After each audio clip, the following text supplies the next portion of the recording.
दोस्तों नमस्कार, मैं सूबेदार रमेश कुमार। जैसे बीच बीच में वीडियो डालता रहता हूं और सिर्फ बात करता हूं आपके फ़ायदे की।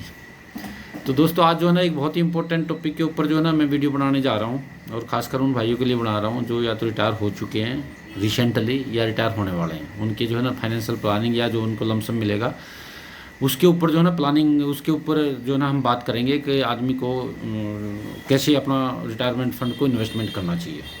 तो दोस्तों चलो शुरू करते हैं वीडियो। और मेरे चैनल को वीडियो अच्छी लगे तो मेरे चैनल को जरूर सब्सक्राइब करें, लाइक करें और शेयर करें। ओके दोस्तों, थैंक यू। तो मान लो दोस्तों एक कोई जीशू साहब या कोई जवान या कोई हवलदार जी रिटायर आते हैं तो वो जो पैसा लेकर के आते हैं 30 से 50 साल या 60 लाख रुपए के आसपास का होता है। आपको पता है हम लोग बहुत अर्ली रिटायर हो जाते हैं दोस्तों। तो वो जो भी पैसा हमारे को मिला उस पैसे को हम लोग जो है अगर ठीक से इन्वेस्ट नहीं किया, उस पैसे की ठीक से प्लानिंग नहीं किया तो हमारे को आने वाले टाइम में बहुत दिक्कत हो जाती है दोस्तों। आज बहुत ही मैं देखता हूँ कि हमारे दोस्त लोगों में, हमारे भाई लोगों में अवेयरनेस की बहुत ही ज़्यादा कमी है। आज भी हम एफडी में और MIS में ही पड़े हुए हैं, जबकि पैसा म्यूचुअल फंड जैसे एसेट्स के अंदर, पेपर गोल्ड के अंदर बहुत अच्छे रिटर्न देता है, लेकिन हमें लैक ऑफ अवेयरनेस है।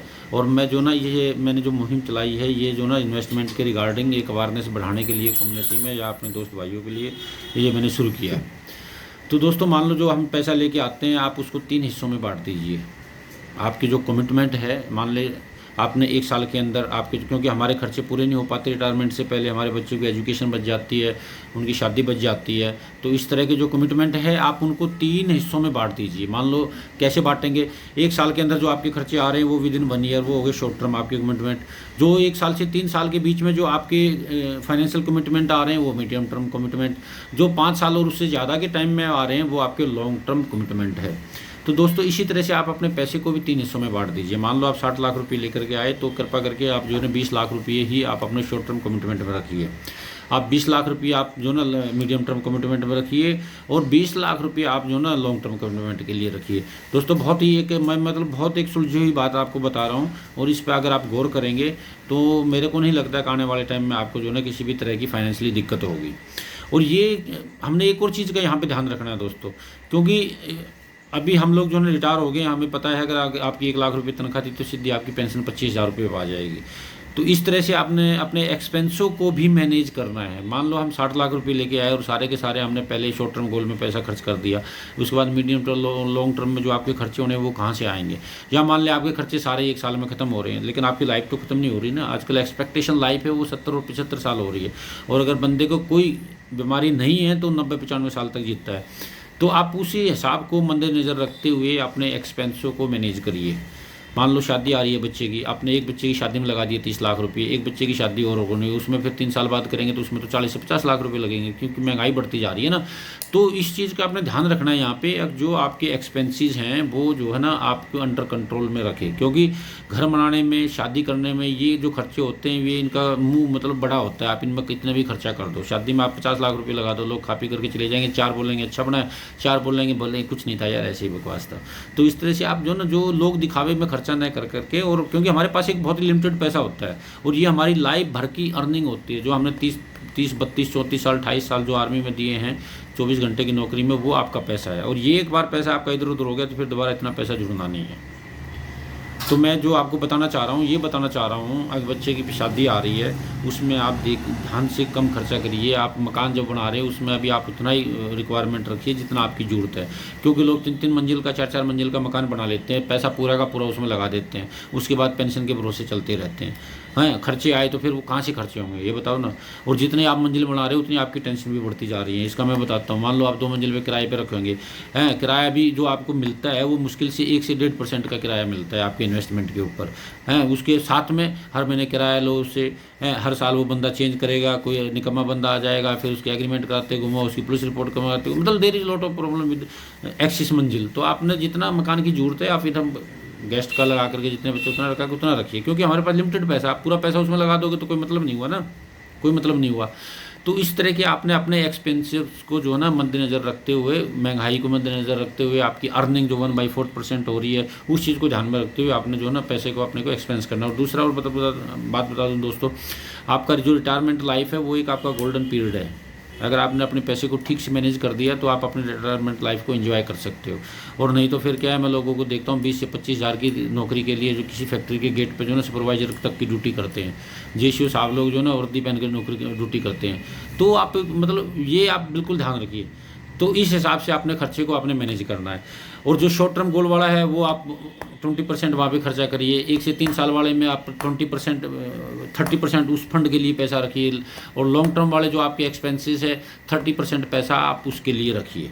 अब इसे 1 साल 3 साल 5 साल के लिए कहाँ इन्वेस्टमेंट करेगा, कहाँ इन्वेस्टमेंट की अपॉर्चुनिटी है, अभी मैं आपको वहाँ पे ले चलता हूँ दोस्तों।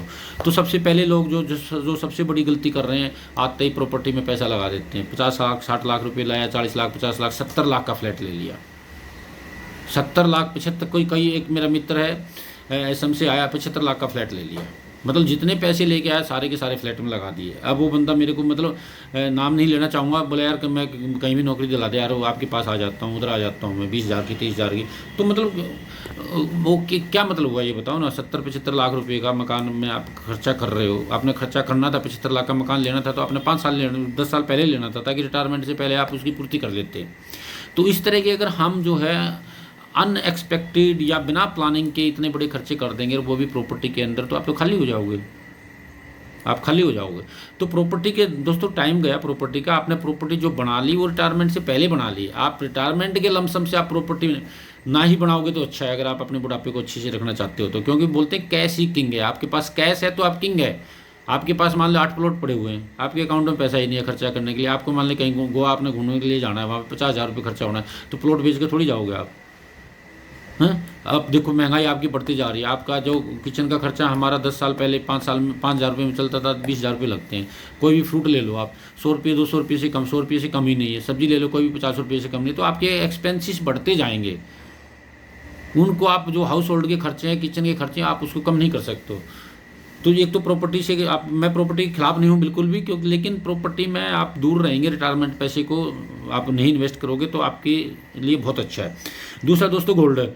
गोल्ड का भी जो इन्वेस्टमेंट बहुत अच्छा इन्वेस्टमेंट है। पिछले 40 से 50 सालों तक गोल्ड भी 10, 12, 14% की रिटर्न देता है। लेकिन यहाँ भी हम लोग गलती कर देते हैं, हम ज्वेलरी खरीद लेते हैं जो हमारे को 20% महंगी पड़ती है, और जब हम उसको बेचने जाएंगे वो फिर 10% महंगी पड़ेगी। तो ज्वेलरी में इन्वेस्टमेंट करना सबसे बड़ी बेवकूफ़ी है। आपने पेपर गोल्ड में आप इन्वेस्ट करिए, पेपर म्यूचुअल फंड में आप इन्वेस्टमेंट करिए, तो वहाँ पर आपके 0.5% का आपका खर्चा है मात्र। और जब चाहो आप उसको कैश कर लो, थर्ड लिक्विड है आपका, है ना, रिस्क नहीं है। और जो आप उसमें अगर 3 साल 5 साल रुकेंगे तो वहाँ पे 5 साल में रिटर्न भी अच्छे हो जाते हैं। गोल्ड जो है 5 साल में नॉर्मली डबल होता है पिछले 20 साल में, अगर आप देखोगे तो। तीसरा दोस्तों MIS है। MIS में आप कौन सा पैसा लगाओगे? आप MIS में आप MIS आज 5.5 और 6% की रिटर्न दे रही है। फिर वो आपको बोल देते हैं इसका RD करवा लो, आपको इतना बढ़ जाएगा। तो ये भी मतलब कोई इन्वेस्टमेंट नहीं है, मैं आपको बता देता हूँ। आज के टाइम में 5.5 है। लेकिन अब मैं MIS के बिल्कुल ख़िलाफ़ नहीं हूँ। आप पैसा लगाइए MIS में, आप 5-7 लाख रुपये आप लगा दीजिए। लेकिन आप सब परिवार के जो है 7-7 लाख रुपए डाल दिया। बंदा आया 20 लाख लेके आया, 20 का 20 MIS में डाल दिया। तो पैसा तो वहाँ तो आपको 5% 5.5% मिल रहा है MIS में, और आपकी महंगाई 10% मिल रही है। जब आप 4 साल 5 साल बाद MIS को निकालने के लिए जाओगे तो आपका पैसा तो जहाँ पे था वहीं वहाँ उतना भी नहीं रहा है इन टर्म्स ऑफ उसकी वैल्यू। तो MIS में आप पैसा डालिए, कम डालिए, आप वो डालिए जो आपको मतलब मीडियम टर्म में आपको 3 साल 3.5 साल में जरूरत पड़ने वाला है। तीसरा कॉर्पोरेट FD में आप इन्वेस्टमेंट कर सकते हो। कॉर्पोरेट FD होती है कि नॉर्मल आपको जो ना बैंक के रेट से 1-8% ज़्यादा दे देती है। वो भी आपने कॉर्पोरेट FD में छोटी कंपनी में नहीं जाना है, फ्रंट लाइन की कंपनियों में जाना है, बड़ी कंपनियों में जाना है। उनकी आप कॉर्पोरेट FD करा लो तो वो थोड़ा सा आपको रिटर्न ज़्यादा देगी। तीसरा होता है दोस्तों लिक्विड फंड। आप लिक्विड फंड आप जो आपकी 1 साल के अंदर कमिटमेंट है, आप वो लिक्विड फंड में आप पैसा डाल दिए। लिक्विड म्यूचुअल फंड के अंदर आपको यहाँ पे 8, 9, 10% गारंटेड रिटर्न मिल जाएगा, जहाँ आपको बैंक में 5.5% मिलता है। और FD जब हम कराते हैं तो वहाँ पे आपकी लिक्विडिटी नहीं है। आप चाहो तो एकदम से उसको कैश नहीं करा सकते। अगर कैश कराओगे तो आपका जो रेट ऑफ इंटरेस्ट है वो एकदम से नीचे हो जाएगा, या फिर आप उसको उसी के ऊपर आप लोन लेकर के आओगे। तो FD से लाख गुना अच्छा बेहतर विकल्प आपके पास है लिक्विड फंड। लिक्विड फंड आप SBI म्यूचुअल फंड के लिक्विड फंड में डाल दीजिए, आपका पैसा अगले दिन आ जाएगा और आपको 8-7% का रिटर्न गारंटेड मिलेगा, और मार्केट का इसमें कोई रिस्क नहीं है। तीसरा जो लास्ट वाला जो है हमारे पास जो है वो है इक्विटी।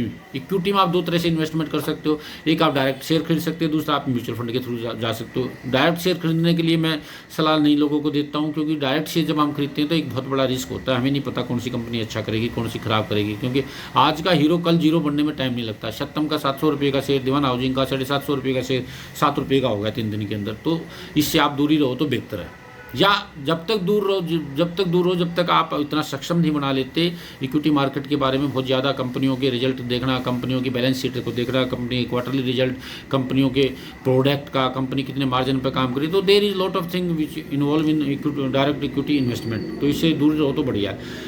जो सबसे बेहतरीन है, जो आपके पास अच्छा जो आप रिटर्न ले सकते हो, अच्छा जो आप अपनी लाइफस्टाइल को आगे आने वाले टाइम में इसमें इन्वेस्टमेंट करके बेहतर बना सकते हो, वो है equity mutual fund. Equity mutual fund के दोस्तों रिटर्न पिछले 20 साल के देखो 20 से 22% के रिटर्न आए हैं, और 20 से 22% रिटर्न में कंपाउंड में आपका पैसा 3.5 से 4 साल में डबल हो जाता है। तो जो आपके मीडियम टर्म और लॉन्ग टर्म के जो गोल हैं, जो आपके मतलब कमिटमेंट है, आप उस पैसे को आप इक्विटी म्यूचुअल फंड में लगाइए। रिस्क ना के बराबर है लॉन्ग टर्म में, क्योंकि इक्विटी में जब हम पैसा लगाते हैं, इक्विटी म्यूचुअल फंड में पैसा लगाते हैं, तो 1 साल के अंदर हम छोटा मोटा रिस्क मान सकते हो। रिस्क वो भी नहीं है कि आपके पैसे को कोई लेके भाग गया, रिस्क ये है कि मार्केट कुछ दिन साइड वे हो जाए तो आपका पैसा बढ़ेगा नहीं, आप निकाल लोगे तो हो सकता है आपको 2-4 हज़ार रुपये का लॉस हो जाए। तो मैं आपको ये बताना चाह रहा हूँ, आप मेरी मंशा समझिए, आप जो है इक्विटी म्यूचुअल फंड में वही पैसा लगाइए जो आपको मीडियम टर्म में कमिटमेंट में आपका पैसा लगने वाला है, या 5 साल के बाद या 5 साल में जरूरत पड़ने वाला है। क्योंकि आपका इक्विटी में पैसा लगाया हुआ, मैं आपको आश्वासन देता हूँ 3 से आने वाले 5 साल में यहाँ पे पैसा डबल है। इन्फ्लेशन को भी मार देता है ये, और ये डाटा बताते हैं आने वाले टाइम में जो ना आपका पैसा यहाँ पे बहुत ज़्यादा अगले 10 साल में पैसा बढ़ना है। तो आप कम से कम आप अपने रिटायरमेंट का, मैं आपको बोलूँगा 40 से 50% पैसा आप इक्विटी में डालिए। मैंने कई साहब लोगों का डाला है, 12.5 लाख रुपए के 20 लाख रुपए हो गए 1 साल के अंदर। और यहाँ पे अभी तो मैं बोलता हूँ पार्टी शुरू हुआ है, हमेशा आपको बोलता हूँ यहाँ से और भी बहुत ज़्यादा पैसा आने वाले टाइम में बढ़ने वाला है। तो ये सब चीज़ों के ऊपर जो है ना ध्यान में रखते हुए दोस्तों, आपने अपने म्यूचुअल फंड को, अपने एसेट्स को जो ना जो आप लेकर के आए हैं एसेट, उसको आपने इन्वेस्टमेंट करना है। अगर हमने पूरा पैसा आते ही प्रॉपर्टी में लगा दिया तो बस बंदा फंस गया है। आपने पूरा पैसा इसमें डाल दिया, एफडी के अंदर डाल दिया, कोई मतलब नहीं है, आपका पैसा डाउन है। तो आप थोड़ी सी अपनी जानकारी बढ़ाइए इन्वेस्टमेंट के रिगार्डिंग है, मेरे को फ़ोन करिए, है मेरे से आप बात करिए, मैं आपको सलाह दूंगा। मेरा 20 साल का तजुर्बा है, क्योंकि 2003 में मैं जब आर्मी हेडक्वार्टर में पोस्टेड था, तभी से मैं जो ना इस मार्केट से जुड़ा हुआ हूँ। तब मैं प्रोफेशनली नहीं करता था, मैं अपना पैसा इन्वेस्टमेंट करता था। तो ये मेरे को मतलब इसमें ये समझो कि मैंने एक बहुत ही इसमें एक महारत हासिल की हुई है। और एक और बात बता दूं दोस्तों, जब आप बैंक में जाओगे, बैंक मैनेजर बोलेगा सर म्यूचुअल फंड में पैसा डालिए। देखो 3,500 स्कीम है, याद रखना, म्यूचुअल फंड की 3,500 स्कीम है। उस बैंक मैनेजर को भी नहीं पता है कौन सी स्कीम अच्छा कर रही है। वो क्या करता है, 10,000 रुपये एक बंदे को दे करके, एक नए लड़के को दे करके पेटी फंड से उसकी तनख्वाह देता है, और उसको 4 फार्म देकर एक टेबल बना देता है। क्योंकि उसको एएमसी बोल देते हैं यार तू 1 करोड़ का इन्वेस्टमेंट करा, मैं आपको 20,000 रुपये दे दूंगा। तो उल्टे सल्टे फंड में डाल देता है, और फिर आपको वो बताएगा भी नहीं कि आपका पैसा ग्रोथ कर रहा है नहीं कर रहा है। और आपको मान लें 10% भी मिल गया तो आप बहुत खुश होंगे। पिछले 1 साल में जो है ना म्यूचुअल फंड ने 100% रिटर्न दिए, 150% रिटर्न दिए। मेरा एक मित्र है यहाँ इंदौर में पास में, उसकी वाइफ ने पैसा डाला बैंक में जाकर के म्यूचुअल फंड में, खुश हो रही है। मैंने उसके पोर्टफोलियो का रिव्यू किया 10 दिन पहले, तो बॉन्ड फंड के अंदर पैसा डाल दिया, SBI कॉर्पोरेट बॉन्ड फंड के अंदर पैसा डाल दिया, जिसकी रिटर्न 3.8% है। अगर वो पैसा मेरे थ्रू इन्वेस्टमेंट होता तो आज वो पैसा जो उसने 10 लाख का हुआ, उसका 11 लाख, 11.5 लाख 1.5 साल में, वो 20 लाख को क्रॉस कर जाता।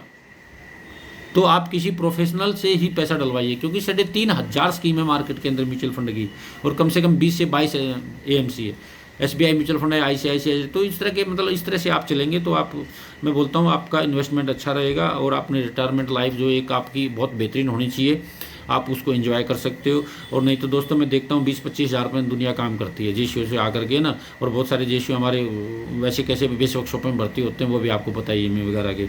तो कम से कम आप अपना इन्वेस्टमेंट को जो है ना, आप रिटायरमेंट आने वाले हो तो आप 2,000-5,000 रुपये की SIP कर दीजिए, जिससे आपको पता लग जाए कि भाई किस तरह का ये काम करता है। तो इससे बेहतरीन और कोई भी विकल्प नहीं है।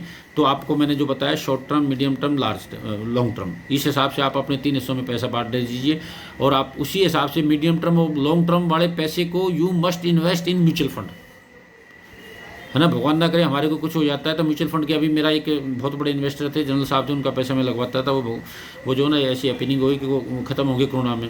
अब उनकी मैडम के नाम से मैंने उनका पूरा पोर्टफोलियो करा दिया है। तो आपका नॉमिनी रहेगा जो कुछ भी है, तो मतलब ये 100% सेफ इन्वेस्टमेंट है। वो टीवी में ऐड जरूर आती है, mutual fund invested to subject to market risk, तो वो रिस्क ये नहीं है कि आपके पैसे को भाग के लेकर के भाग गया, वो रिस्क ये है कि मार्केट कभी भी साल 6 महीने के लिए साइड वे मूवमेंट में आ सकती है।